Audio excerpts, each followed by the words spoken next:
just pop on in. Yeah, I love it. All right, guys. This is Nick 8.3 KABF, Never Mind the Morning Show on Thursdays. We'll see you next week.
see where I stand.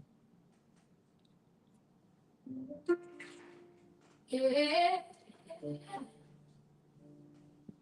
I made it through more than they know. Mm.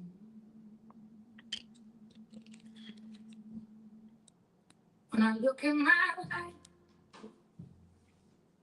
all that I've been, every scar, every fall, every place I've been in, I'm still here breathing, still finding my way through the nights I thought I wouldn't see another day.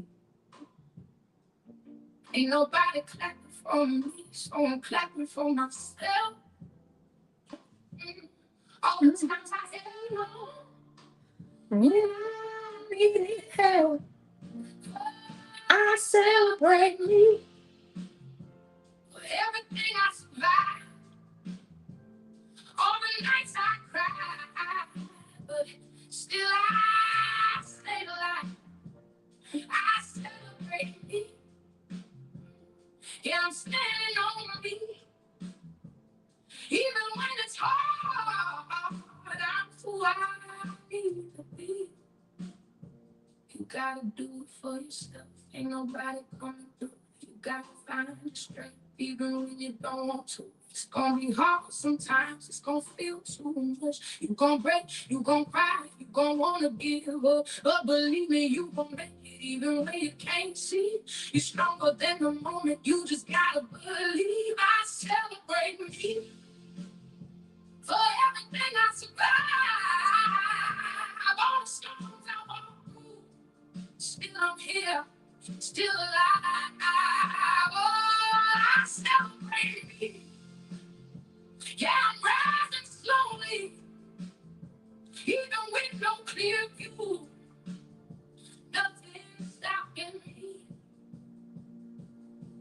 It's right.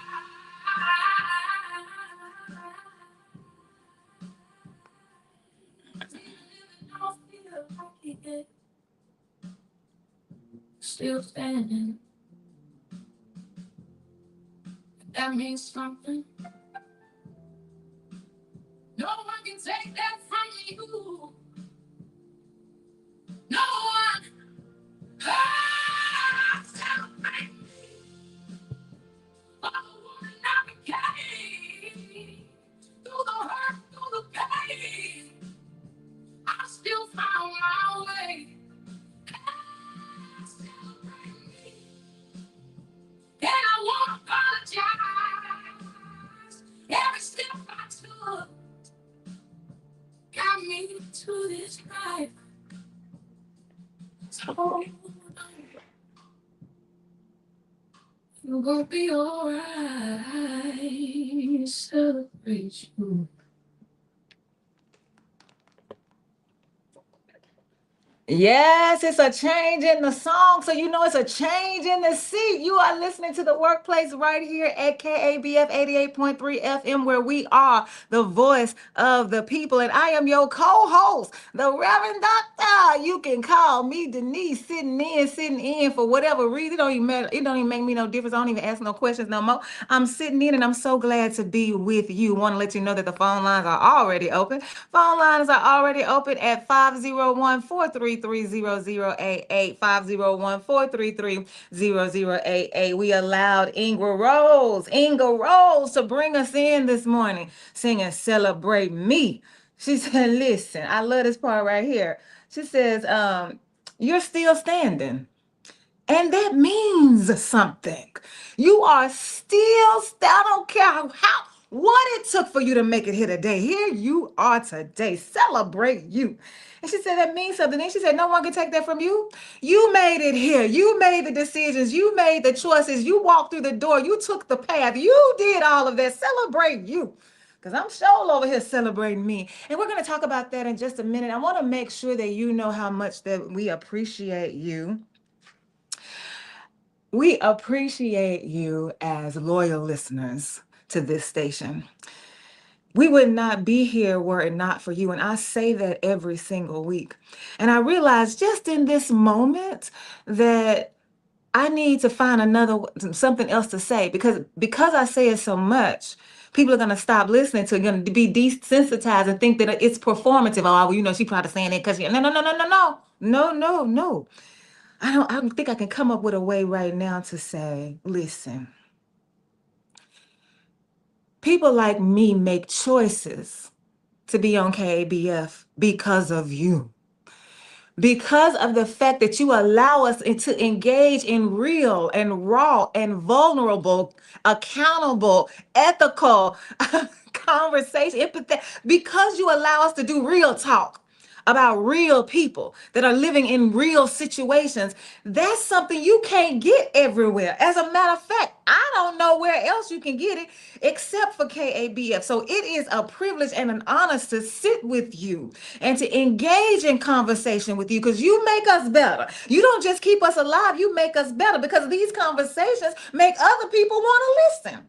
Even the conversations when we arguing about something. When I say I shouldn't use the word argue because it's not hostile at all. It's just my brother would call it a spirited discussion because we're getting passionate about what we're talking about. And so we are grateful for you. Know that. If you don't know anything else about KABF, know that. Caller, you're live on the air, KBF 88.3. Thanks for calling. Good morning. What's happening is your conversation is being distorted. I don't know whether or not you're too close to the mic or whatever, but it's a lot of distortion. Okay. Let's see. Thank you, loyal listener. Let me see if I can fix it. Y'all let me know. I'm moving around in here trying to clear up what the caller said. That it's hard for you to hear. Sound distorted. Let me cut off some of these mics. Let me move this one away from my face. Let me plug this in over here and unplug it from over there.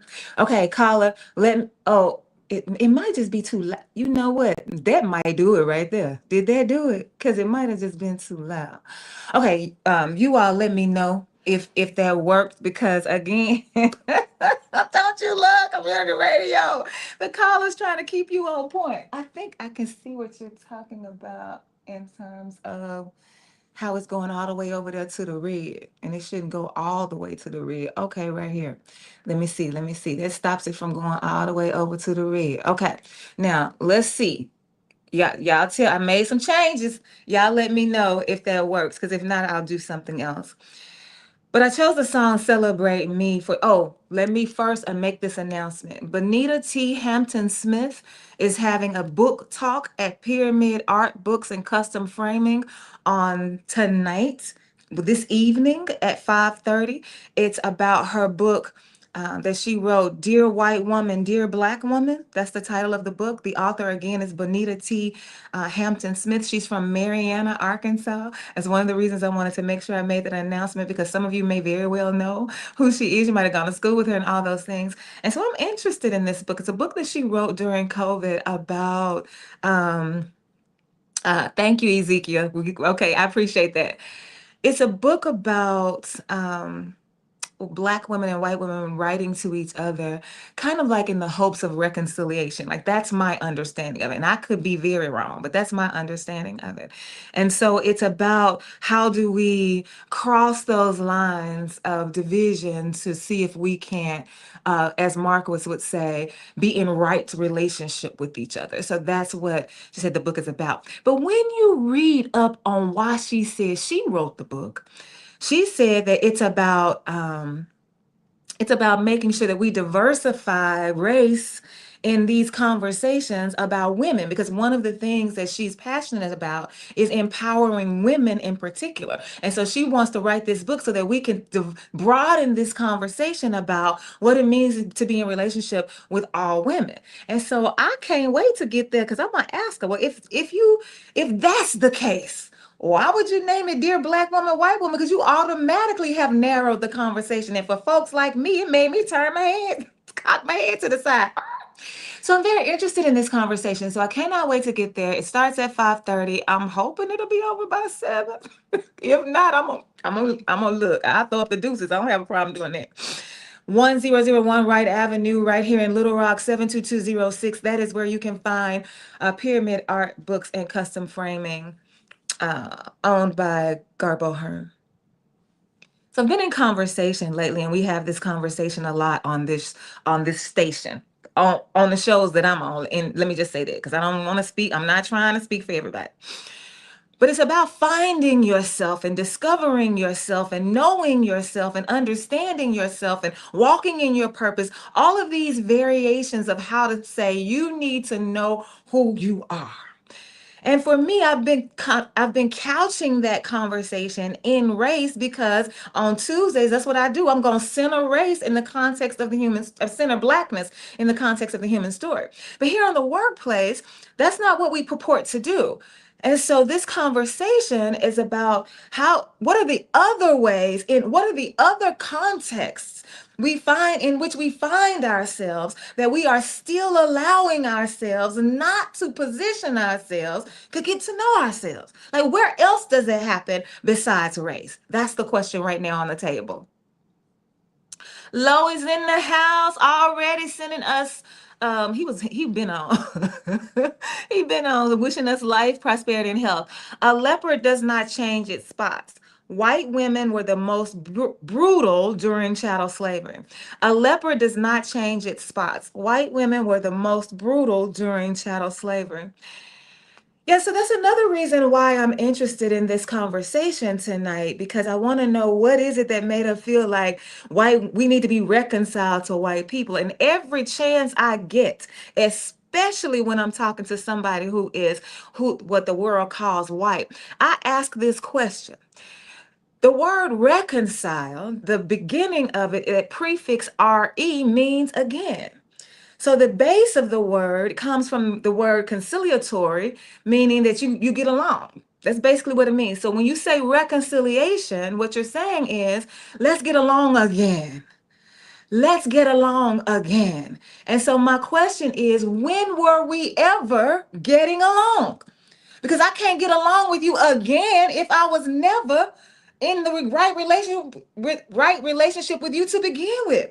So if we're not going to have real conversations about the system of chattel enslavement, if we're not going to have real conversations about racism, sexism, homophobic, toxic masculinity, if we're not going to have real conversations about how we got here, how we built this world to get here today, if we're not going to talk about that, then we can't talk about reconciliation. And so for me to want to write a book about Black people and white people, women especially, y'all come, girl, I can't wait to hear this conversation. And so when you talk about, so for me, reconciliation is impossible right now. It's not impossible because a lot of y'all get upset with me because I don't talk about hope enough. Keep hope alive. It's possible. But until we deal with what we need to deal with, it ain't possible. And I don't see us even, as a matter of fact, we going in the opposite. We might have been inching along before this presidential administration, before we ever met this presidential administration, but as president. But until then, I mean, we might have been inching along, but now we going backwards. So reconciliation is impossible until then. So then what are we talking about? How can we even be in relationship with each other? I was talking to a friend. We were discussing the church where I play. And I was saying, you know what? I don't think people want to come. One of the reasons I don't think we have enough people here is because of the music. Now, mind you, I'm director of music. And I'm telling you what I know. We need to change this music. And so we were talking, and I said to her, I was with somebody a little while ago. I was with someone who is non-Black. Let me say that, non-Black. And I'm in her car, listening to her music, and we having a great conversation. And she taking me to Clinton, wherever Clinton, Arkansas is. That's where she was taking me to pick up something that couldn't fit in my car. And so at some point, because we are in right relationship, I let it. I hope Marcus ain't put no trademark on it. Because we are in relationship with each other, that we have been growing as partners in this work that we are doing. I asked her. I think we had been driving for about an hour. Is that right? Is Clinton at least an hour away? It felt like an hour. And I asked her. I said, "Do you realize that no one's face on your screen of the music you're listening to, no musician that you are listening to for this whole hour has popped up as anybody other than white. Did you know that?" Because that's the question you have to ask people. You shouldn't say, "You ain't even got no black people on here." The question is, did you know that? Because I already knew the answer when I asked the question. I do that a lot. My first love taught me how to do that. It ain't no use of asking the question if you don't know what the answer is, because how you gonna know whether or not they lying? So I already knew what the answer was when I asked her the question. But her being able to name it helps us move the conversation forward. Because if she can't name it, ain't no need of me continuing the conversation, because it's not gonna end well. And so I said, "Did you know that?" And she stopped and said, "I didn't even think about that." I said, "I know. I knew that. I knew that. I knew you weren't being intentional. I knew you didn't say, 'I ain't putting no black people.' I knew you had. I knew she had not done that. Nothing in me would have told you. Can't make me believe she would have done that. She didn't know it." So going back to the conversation we were having about the church, and I'm saying you need to change the music. Well, if you don't know that you need to change the music because you're not in conversation with other people who listen to different music, then how are you going to create a space that you say you want to invite more people into? What would make them come if they cannot find themselves reflected in what you are doing? And so how can I have these conversations about people you want to be reconciled when you don't eat? And some of y'all absolutely know exactly what's going on. You just pretend like you don't know. But some of you, I really don't believe you know, because you're fishing water. And so we got to have real conversations about real things if we want real relationships. But that becomes the question. Do you even want to be in a real relationship with me? And so this is this is the path that I have chosen. The path that I have chosen to take is to not expect anybody to want to be in love with me. That's not my expectation from you. I don't need you to want to love me. I don't need you to want to be my friend. I don't need you to want to employ me. I don't need you to be able to live out my purpose. I don't need any of those things. So if you don't want to be in relationship with me, that's fine. However, if you do want to be in relationship with me, my arms are open until I have to close them. I don't mind the conversation, but if you gonna talk to me, we gonna have real talk. That's just bottomline.com. Here is low. Music in and of itself is a ministry unto itself. Music in and of itself is a ministry unto itself. I agree with you 100%. This past Sunday again at this church, Nikki wanted to end her sermon with a song, and she pulled down the screen. You know, we got a projector screen and that kind of thing. So she pulled down the screen and she played the song, and we all listened. And we watched the video. Oh, and let me tell you something else about what we're talking about now. If you want to be in relationship with a person, so Nikki knows that I am hard of hearing. I have a hearing deficiency. I wear bilateral hearing aids. That means I have one hearing aid in each ear. And I said, I have a hearing aid in each ear. And so when you have the video up, I can't understand what the people are saying. I can't understand the words coming out of their mouth. So I need you to cut on the closed caption. I wish I could remember the name of that song. Oh my goodness. Let me see if I'm trying to pull it up. I can't understand what you're saying. The other day I was sitting down listening to music somewhere, and he was saying, "Listen to this, listen." And I was like, "Listen, I ain't gonna be able to hear those words, especially from way over here." So not only did she want to include this video, she also wanted to make sure that everybody in the room could understand the words. So it did not have feature for her to cut on the closed caption. So she printed out the words for me so that I could be included in the worship. I told you we were planning on how do we get more people into the church, and the answer is how do we make it more accessible to more people. And so we're having this conversation, and when we got through listening to that song, as the worship leader, I went over to the piano because I come to I come to sit in the pew with the people when somebody preaches, and I go back to the piano. I go back to the piano. I say, let's pray. The video, the music, that's it. That's the amen right there. I didn't even have to pray. It's just part of the culture of the church, and that's how they knew we were through.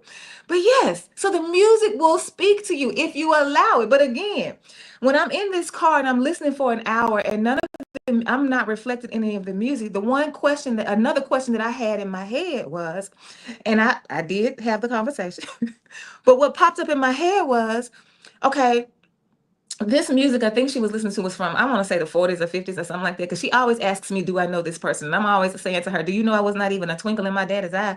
What you talking about? I don't know this. But my mama and daddy were listening to music from the 40s and 50s too.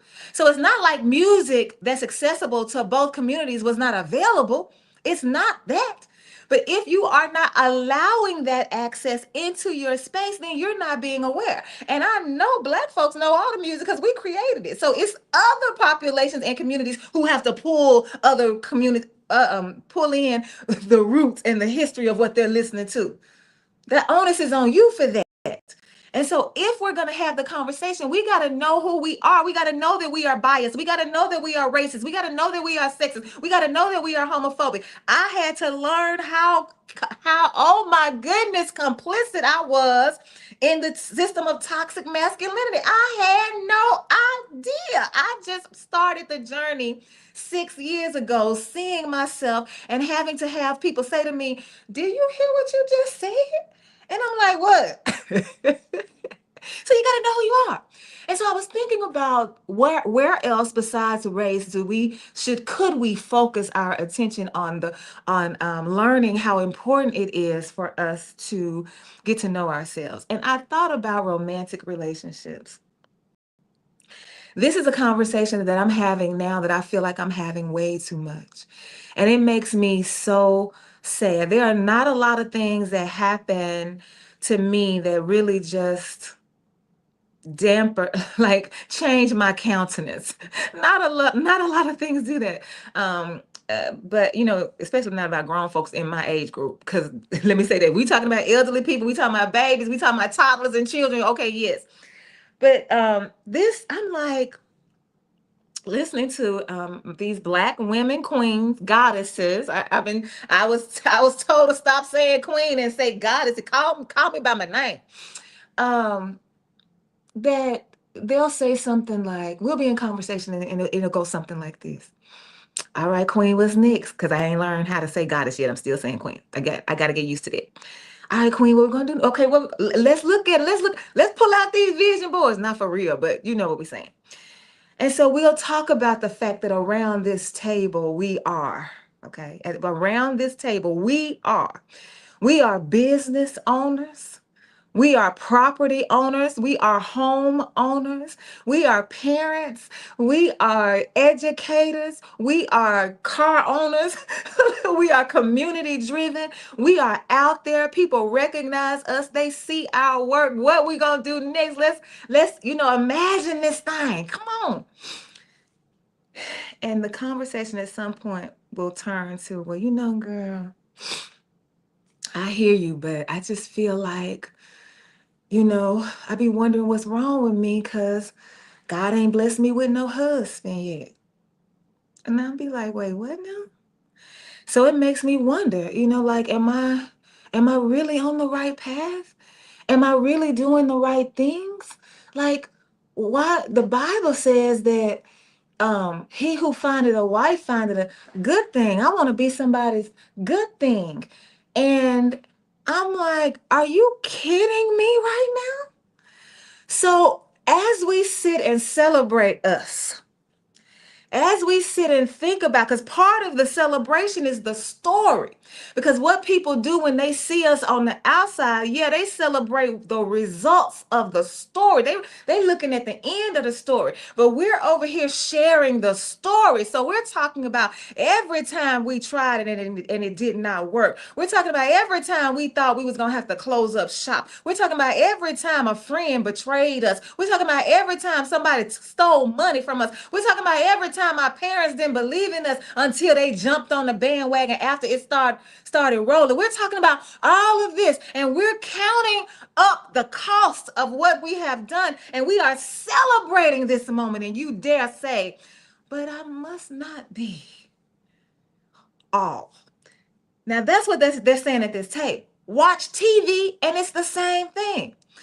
She was Denise Donnell was doing wonders in the community, and she was a teacher, and everyone knew her. But she was doing great things. But she told her friends that she just felt like she wasn't complete, that something was missing, and so she wanted to find somebody.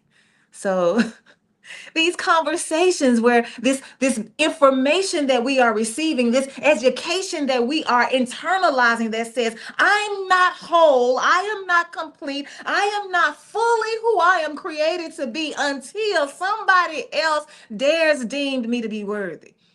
The song said, ain't nobody checking for you. Ain't nobody coming for you. You got to do it yourself. So that means that you are not going to be able, and that's why I brought up Nikki. Like, just remember why I brought up Nikki, because the sermon was about the seasons, living life in seasons. And if you're so busy trying to figure out why your season ain't a different season, you miss the joy in the season that you're in, because no matter what you're going through, there is still joy. You can still find joy. That's why the system of white inhumanity is so mad at us now. Chattel enslavement, and y'all still found joy. Lynching, and y'all still found joy. Black codes, Jane Code, Jim Crow, and y'all still found voter suppression, and you still found joy. We done stole everything you created. We done took your land. We refuse to talk about reparations, and you still found joy. That's why they can't stand you. Because no matter what season I'm in, I'm going to walk into my purpose, because who I am is not dependent on who you think I am, or who you think I should be, or what you want for me, or what your vision is, or how you see my life, or what you think I would be good at. It makes no difference whether you have a companion beside you or not, as it relates to who you are and what you are about. Now, I do believe in relationships, and I do believe, I say this all the time. I think I said it Tuesday, that you learn more about yourself when you are in relationship with other folks, because they see you in a way you cannot see yourself. You a picture in a frame. You can't see yourself. So they reflect to you who you are. And so when you see yourself reflected, I'm going to tell y'all something somebody said to me. RL done in the house. That's right. It's my purpose. And if it's my purpose, it's dependent on me and nobody else. If I do find a companion, a partner who comes in on it, you just going to be benefiting from what I have done. This ain't got nothing to do with you, boo. That's why when we break up, if we break up, and I'm one of those who breaks up, I'm just letting you know I ain't going to stand for no shenanigans. The business going to come with me, because it's not no marital property. Y'all get me started. Hey, my friend, you know what? I'm coming back online on Tuesday nights. I'm going to come back online. You and Hotep have made me think about a lot of things. So I'm going to start back up next Tuesday. So thank you for being here.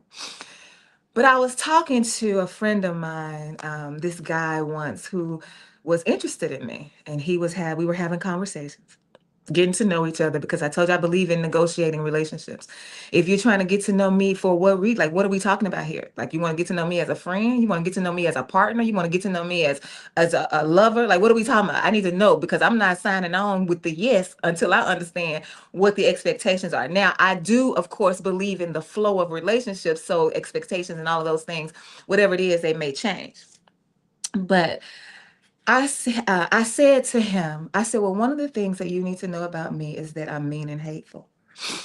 And what I meant by mean and hateful is that I'm a truth teller at all times, in all places, in front of all people. And when you tell the truth, most people consider you to be mean and hateful. So that's how I understand the world to use those words. So that's the only reason that I claim them.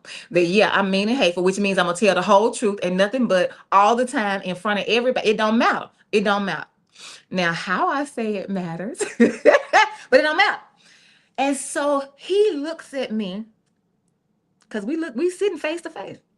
He said, "Oh no, that's impossible. I can't believe that. I've been watching you. You don't say that about yourself. Somebody might think it, but I know that ain't true." And I looked at him in his eyes back and I said, "Oh, so you gonna tell me that you know more about me than I know about me?" Okay, fast forward. I think that relationship might have lasted 6 months or so. I don't know.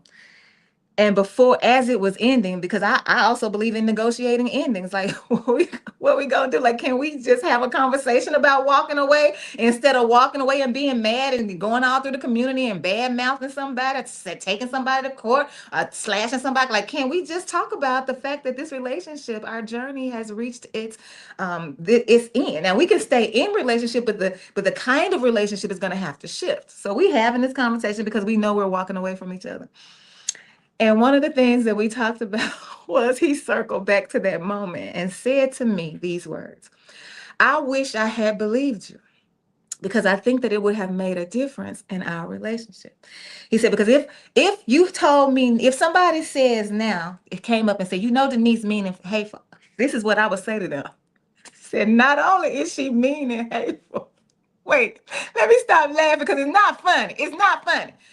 He said, "Not only are you," so he's talking to me, "not only are you mean and hateful, but you will cut somebody's head off, pour gasoline down their throat, and then set them on fire, stand there and watch." That, this was, now all I said was mean and hateful. So after he said that, I thought it was funny. And I was like, wait a minute now, because, I'm thinking, he's kind of being, facetious, hyperbolic. That's what I'm thinking he's being. He was serious, y'all. In his eye, he looked at me like I'm not playing. And in that moment, I said, "Oh my goodness, I don't want to be that. I don't want people to experience me in that way." Now, if we talking about a system and policies and procedures that we gonna burn down and that, yes, I want you to know that's who I am when it comes to that. But in relationship with a human, and so I have been at work since then, trying to make sure that, yes, I'm still going to be a truth teller. That ain't never going to change. And I'm going to do it. Like, none of that's going to change because that's who I am. But I don't have to be, I don't have to be nobody that people think I will burn or you alive. My great, look, I was like, my goodness, am I that bad? But if I had not experienced a relationship with him, and he had not experienced that from me, he would not have been able to tell me, and I would not have been able to decide whether or not I was going to receive it. Because don't get me wrong, I am encouraging us to get to know ourselves and to be in a relationship with people who help us know ourselves. But just because somebody say something about you don't mean you got to receive it. Don't mean you got to believe it. Don't mean you have to accept it. I have to sit with things. I sit with them and I consider them and I meditate on them and I think on these things. And I want to know. I want to hear from my soul. I want to think back on my life. You know how y'all do when y'all about to testify at church. When I look back over my life and I see all the things that I done been through, right? So I do that. And then there are times when I say, "No, that ain't me." And I'll keep it pushing. But this time I said, "You know what? I can see that." So I had to receive that. That's me. Now let me get to work. Caller, you're live on the air, KABF at 8.3. Thanks for calling the workplace. Caller? Is it me? Hello? Caller, I feel like I can hear you. Caller? Caller, I feel like I can kind of hear you trying to say something, but you're definitely not coming through the system. Please call us back. We're at 501-433-0088. You are listening to The Workplace, hosted by Pastor Toney Orr and the co-host, the Reverend Doctor. You can call me Denise.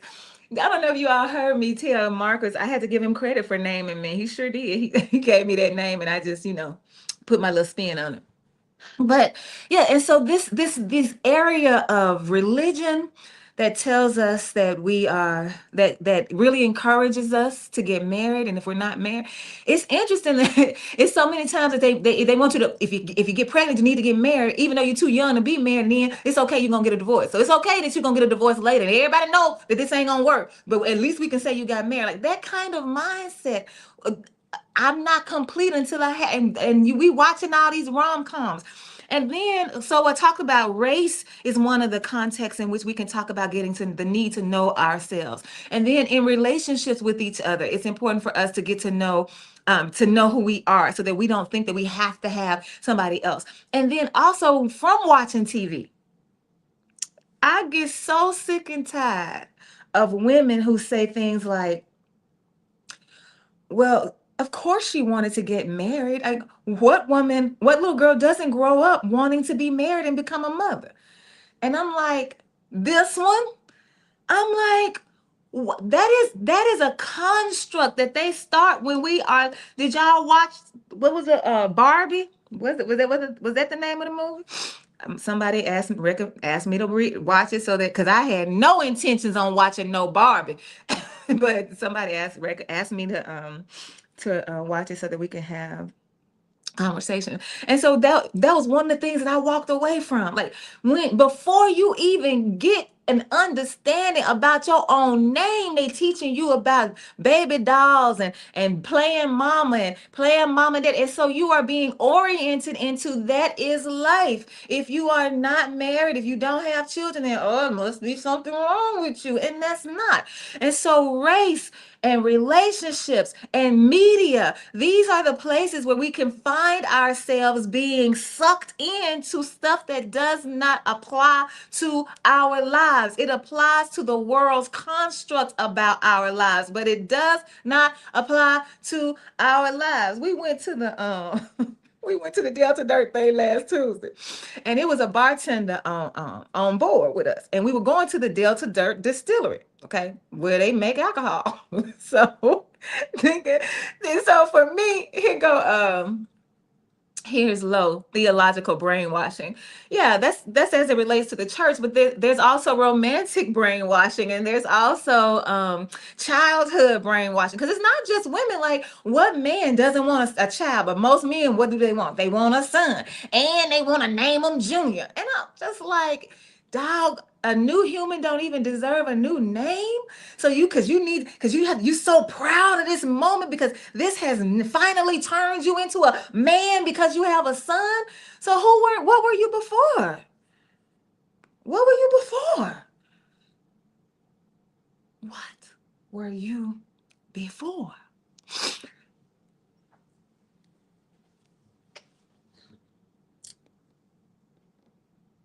I'm thinking about that. If these are the things that have to define you, somebody else loving you, and somebody else, I mean, and the man upstairs, because people who have this mentality, they will call God the man upstairs. Um, and then this theology, I mean, and then thinking about the way you were parented, like,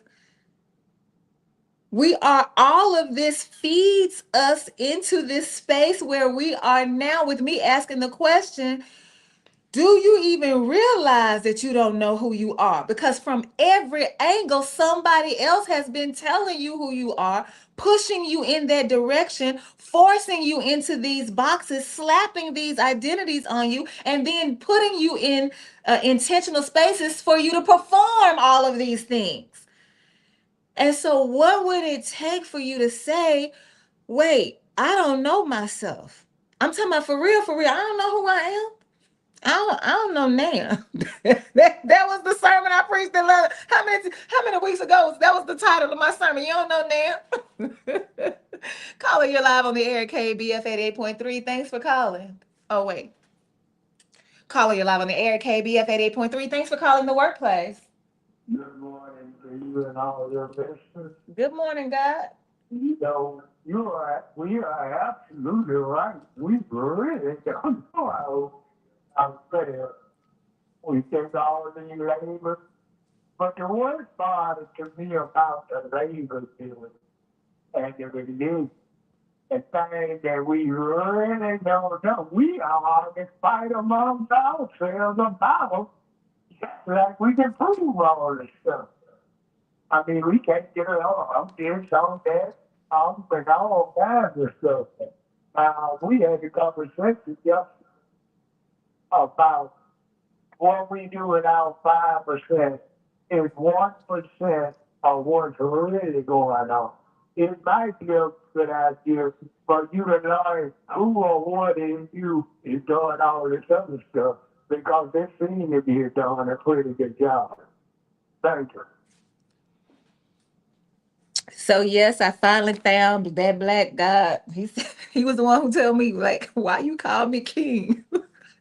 So we've been in conversation with each other. Yes, so that was the part of the conversation about um let's just say you have 5% capacity to do something, but you're only using 1%. So then what's happening with the other 4%, and how is it affecting you? The fact that you're not engaging it, what does that mean? What impact that does it have on how you live and move and breathe? Period. And then also amongst us. And so this notion, I feel like we got to really dig into it about getting to know ourselves, because we have got to begin to define ourselves for ourselves more. Because I know other people do it, because I do.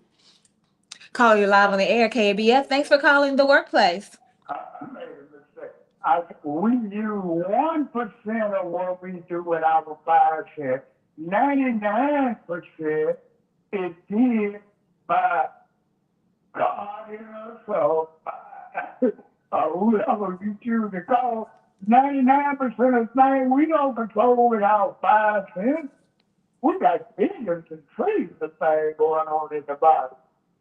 And it's able to do all these things, and we depending on what we see and hear on the outside, thinking that's the real life. We going by all that instead of get within ourselves and say, hey, take over, leave me, or do something, you know.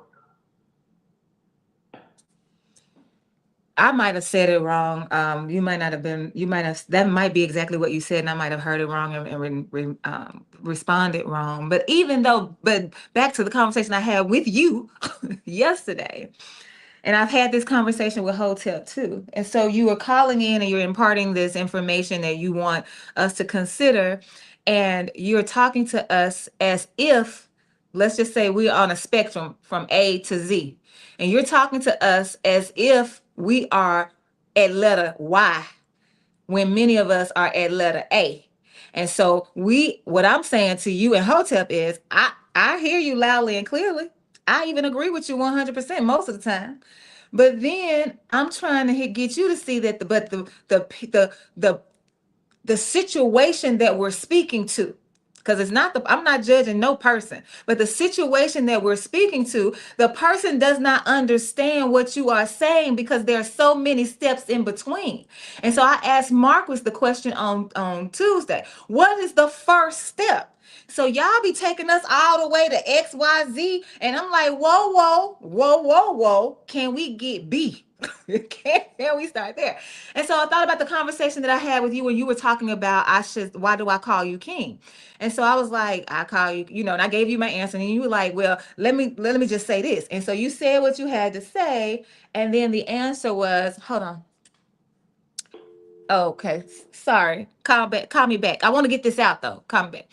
So you told me you said what you had to say, and then you said, so I'm God and you're goddess. And I'm like, I can receive that. I ain't got no problem receiving that. And so I started calling him God. And then as I was walking home, because we were talking while I was walking. As I was walking home, I said, wait a minute. I'm right now in the practice of calling people out loud in public. When I see a black man, black woman, I'm gonna say, hey king, hey queen. And if I see the children, I'm gonna say, hey young king, hey young queen. That's what I'm saying. And more often than I would like to admit, people are stumbling to respond to me because I've caught them so off guard because I'm using then what I'm calling their name. And so one young man, I was at the I went to I'm trying to become a trainer to do tours right here at the Arkansas Museum of Fine Arts. So I was in training class last week, and on my way out, he opened the door for me, and I said, "No, no, no." On my way out, he asked me how I was doing. I said, "I'm doing well. Thank you so much for asking. I appreciate that, King." And he literally stumbled back and said, I saw it on his face. So I looked at him and he was like, and he was walking over that's when he was walking over to open the door. And he said, you caught me off guard because people don't even, I said, well, you need to know your name. And he said, I heard that. Thank you, Queen. And walked out the door. And so I feel like, yes, I can understand the caller saying, I am God. Call me God. And I can say to him, I don't mind calling you that. But you can't do that with everybody. Because if a person cannot yet receive the title of king and queen, they certainly cannot receive the title of God. So we don't want to force the title, force information on them that we feel like they should know. And we don't want to chastise them or make them feel some kind of way because they don't know. We want to say, how can we get you there? Because even you, God, didn't get there overnight. And who was that just told me? Sarah Miss Face, and she said, you need to slow down, girl. Rome wasn't built overnight. Slow down. You're wearing yourself out. Caller, you're live on the air. Thanks for calling the workplace. This is KABF. I'm gonna be real blunt. Okay. The first thing, the very first thing that the Honorable Elijah Muhammad taught, that we, as over the people, was queen of the planet Earth, God of the universe. That is the first thing you taught, and on and on what the devil. Now that's the first thing he taught to build your foundation. You don't want to listen to someone who really came to teach you the one that teaches you. Now, here's the other thing. We have this thing we say, I self Lord and master. Now, the reason is you say, you don't know how to run your life, so we got to run your life. The preacher say, you don't know how to run your life, so I got to tell you and condemn you to keep you coming to me all the time to get saved every week out there somewhere else. You see, people are grown people who they know how to accept these different teachings. The truth, if it's true, it's not going to go nowhere. If they just think about it, it's going to let. But if they don't hear it, they never will be able to move. I don't underestimate what a person can think they ain't on that level like I'm way the hell up here and they way down here somewhere. We are equal. And I believe in giving to them in the raw as powerful as I can, maybe to catch up with them later on, but at least it's going to be in their heads. Thanks. Yeah, I hear you. And I think that if that's your approach, then that's fine. But I'm one of those ones that believes that if people cannot receive what you are saying, if they cannot hear it because of how you are saying it to them, then the impact that you think that you are having but it's in their head. No, it's not. Because if I don't appreciate the way that you are approaching me, I don't appreciate the way that you are disseminating this information. If I don't like the way it feels when I'm in conversation with you, then I'm not listening to you. So I'm not learning nothing from you. You ain't helping me grow because you done put it in my head. And so now don't get me wrong. I do think that works for some people. I think that's what my daddy thought. This is how my daddy taught us how to swim. He just pushed us in the water, was like, get to the other side. But after that, we took lessons. But what he first taught us to do, he said, get to the other side. Listen, I bet we got to the other side. Okay, so here's low. Negus, an Ethiopian king or prince, Where there is a king, a queen exists, and I understand your greeting. Negus, an Ethiopian king or prince. Where there is a king, a queen exists, and I understand your greeting. Oh, okay. Yes. And so all I'm saying is, at first it was just a little, trial thing I was doing because I wanted to test a thought that I had in my head. I wanted to see if it's something I could write about. But then once I realized it, I was like, no, we really do need, like, I need to keep doing this. Like, I need more. You know how you do research and they be like, we researched this for 10 years before we even, wrote the report. And so that's the only thing that I'm saying, that yes, I agree that all of us, I think that many of us can agree, not all of us, many of us can agree that we do need to get to know ourselves better. What I'm asking us to do is first sit and think about the spaces where you are being fed things about yourself, where you are learning things. There is a practice that I do with groups when I'm facilitating conversations where we do this grid across the top, and you'll put something like black, white, gay, sexuality. You'll put church. What? No, I mean, not church. You'll put sexuality, like all of these things. And then on the side down here, you're going to put church, media, school, parents, friends. And so what you're doing is you're asking yourself when I think back to where I received most of my formative information around this, when I was being formed into these things, when I was being conditioned as a child growing up in all of these places, from church to school to home. Okay, what did I learn about these people across the top, or these issues across the top? And so it's amazing when you sit down and you see what has had so much influence over you. And so that's what I'm asking us to do. Sit for a moment and just think about, what area of your life do you think has the most influence over you, that has shaped the most of who you are, and then begin to challenge that. And when I say challenge, I don't mean fight, I don't mean get mad, I don't mean start cussing. I mean, like, ask, is that really me? Like I had to do when my friend said, girl, you would cut somebody's head off and poke. I'm like, is that really me? Oh my goodness. And that's, to me, the first step. And then the second step is you got to be able to say that out loud to yourself. Yes, that is me. Because if you can't say it out loud to yourself, you sure can't say it out loud to nobody else. And if you can't say it out loud to anybody else, then you can't get no help for it, because we can't help you and we don't know what you need help with.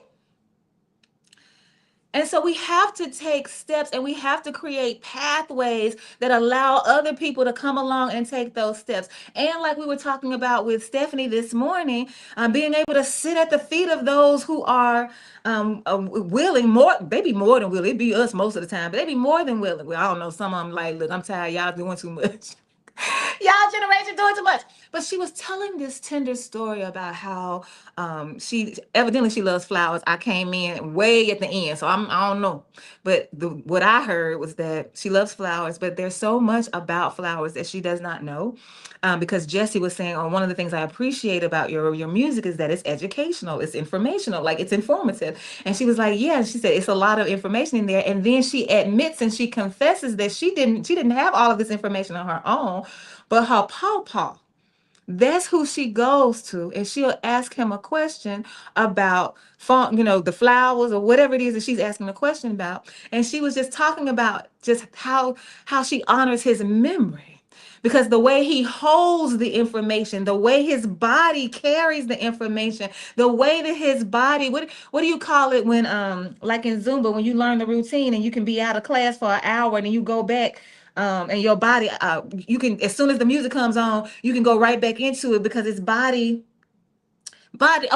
memory. It's muscle memory. And so she was talking about how different that kind of information gathering is from when you get it on you Google it, or you read an article, or you watch somebody on YouTube. And I chimed in, because I'm like, yes, just me thinking about the story and imagining it in my head, just sitting down, because our elders, they done got to the point where they like, listen, I ain't going fast. They move more gracefully. They speak more honestly. They love harder because it's like, listen, I know I got more days behind me than I do in front of me, so I'm gonna love on you as much as I can. And so I just thought that was so tender. So these are the steps that we have to take. I gotta start finding out who I'm listening to. First step. Second step, is that really who I am? What they saying about me? Yes or no? Either way, you got to engage it and say it out loud to yourself, and then get in relationship with somebody else and include all people in the conversation about yourself, to yourself, with yourself. I think that those are steps that are absolutely possible for us to take if we want to know ourselves better. Now that part gonna be on you. Thank y'all so much for joining us for the workplace. I'm actually gonna play a song before I do the station identification, because I want to leave you with this song that someone shared with me. It's called "Try Loving Me," and I want us to think about that just in ourselves. Like, I'm not asking in the song. He's asking somebody else to try loving him, but I'm saying, no, no, no, no. What if we turn that inward and say to ourselves, let me try loving me. And some of us are saying, well, I'm gonna try loving me more. Some people say, I'm gonna try loving me better. Some people say, I'm gonna try loving me more often. Just however it works. This is the song "Try Loving Me" by Anthony. See y'all next time.